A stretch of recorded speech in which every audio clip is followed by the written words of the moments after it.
Golfin pelaamisessa yksi tärkeimpiä asioita on hyvä mailaute. Sen takia mä käynkin tässä nyt vähän kertauksena vähän sitä, että miten siitä mailasta on hyvä pitää kiinni. Eli kun te lähdette rakentaa sitä mailaotetta, niin yleensä se on aika hyvä ottaa tässä edessä. Eli tässä te pystytte aika hyvin asentaa sen mailan sillä tavalla, että se varsi ja lavan reuna on samansuuntaiset. Eli jos sillä takakädellä, eli mun tapauksessa tässä nyt oikealla kädellä, niin mä otan tästä varresta kiinni ja asetan sen varren ja lavan samansuuntaisesti. Sen jälkeen mä pääsen helposti asettaa tämän tai antaa asettua tämän vasemman käden tuohon sillä tavalla, että se tulee ton selkeästi ton kämmen tyyny, tulee ton varren päälle.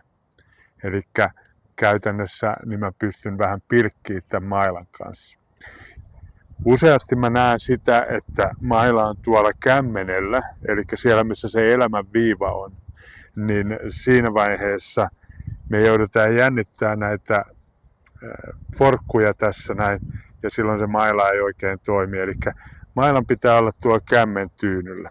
Ja mä yleensä ohjeistan sillä tavalla, että se olisi vähän enemmän tuolla sormilla, niin sitä ei tarvitse yrittää vääntää sinne varren päälle.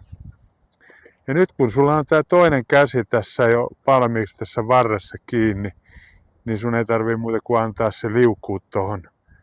Sillä tavalla, että ne sormet kohtaa ja yksi sormi kevyesti yli. Ja golfjumala on ollut siitä fiksu, että se on tämän kämmen välin rakentanut sillä tavalla, että se sopii kuin nenäpäähän tuohon peukalon tyveen. Niin etusormi on tuossa liipasimella ja nyt se mailan lapa on samansuuntainen niiden käsien kanssa.